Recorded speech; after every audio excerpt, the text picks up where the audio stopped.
Bienvenue dans votre émission Tech Watch. Aujourd'hui, nous vous présentons les grandes actualités du jour, le 6 juin 2025, qui concernent l'industrie de la technologie et de l'informatique. Accrochez-vous, car le monde de la tech ne cesse d'évoluer et les nouvelles sont passionnantes. Commençons par les mises à jour d'Apple.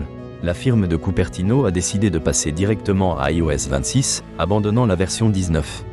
Cette nouvelle nomenclature, inspirée de l'année, s'accompagne d'une refonte majeure de l'interface utilisateur, influencée par le casque Vision Pro. Toutefois, certains modèles d'iPhone de 2018 ne seront pas compatibles avec cette mise à jour, bien qu'ils continueront de recevoir des mises à jour de sécurité. Parallèlement, la puce A20, intégrée dans l'iPhone 18 prévue pour 2026, sera fabriquée par TSMC avec un procédé de gravure de 2 nanomètres, promettant des performances améliorées et une efficacité énergétique accrue. Passons à la Nintendo Switch 2, qui fait déjà beaucoup parler d'elle. Cette nouvelle console sera disponible au Luxembourg, et les précommandes sont déjà très élevées. Les détaillants s'attendent à une forte demande, mais aussi à une disponibilité limitée. Dans le domaine de l'intelligence artificielle, Mistral a récemment lancé un agent d'intelligence artificielle destiné à automatiser le développement logiciel, promettant d'augmenter la productivité des développeurs. En revanche, Reddit a décidé de poursuivre Anthropic pour utilisation non autorisée des données utilisateurs dans l'entraînement de ses modèles de langage, soulevant des questions sur la protection des données personnelles. De son côté, X, anciennement connu sous le nom de Twitter, a modifié ses conditions d'utilisation pour interdire l'entraînement de modèles de langage avec son contenu. En matière de technologie de réseau, Broadcom a lancé sa puce Tomahawk 6, doublant la bande passante à 102,4 Teraoctets par seconde. Cloudbrink a atteint un débit de 300 gigabits par seconde pour sa plateforme SaaS, intégrant la sécurité directement dans la pile réseau pour améliorer les performances. Ces innovations sont cruciales pour les entreprises qui s'adaptent à un monde de plus en plus connecté.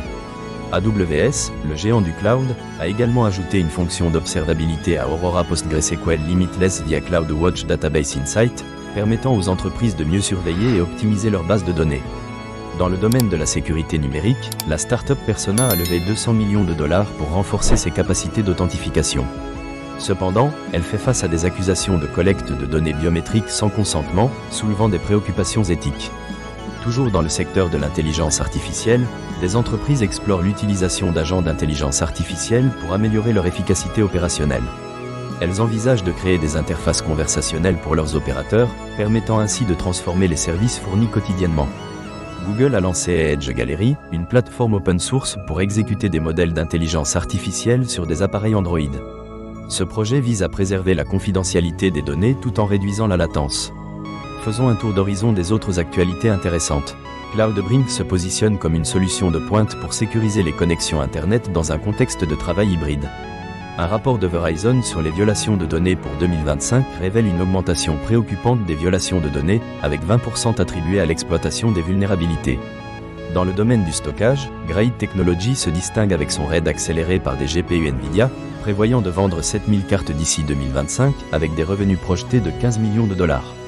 Salomon a optimisé son centre de design près d'Annecy en intégrant un système de gestion d'entrepôt, facilitant ainsi les opérations logistiques. Hachette Livre a déployé la plateforme Imagino pour centraliser ses campagnes marketing. En 6 mois, le groupe a migré vers cette nouvelle solution, visant à améliorer la segmentation des lecteurs et la personnalisation des campagnes. Virage Group, un éditeur nantais, prévoit d'atteindre un chiffre d'affaires de 5,6 millions d'euros en 2025, grâce à l'acquisition de nouveaux clients et au développement de fonctionnalités pour les clients existants. Enfin, Ninja One a finalisé l'acquisition de Dropsuite pour renforcer son portefeuille de solutions de sauvegarde. Cette acquisition élargit son offre pour les terminaux et les applications SaaS.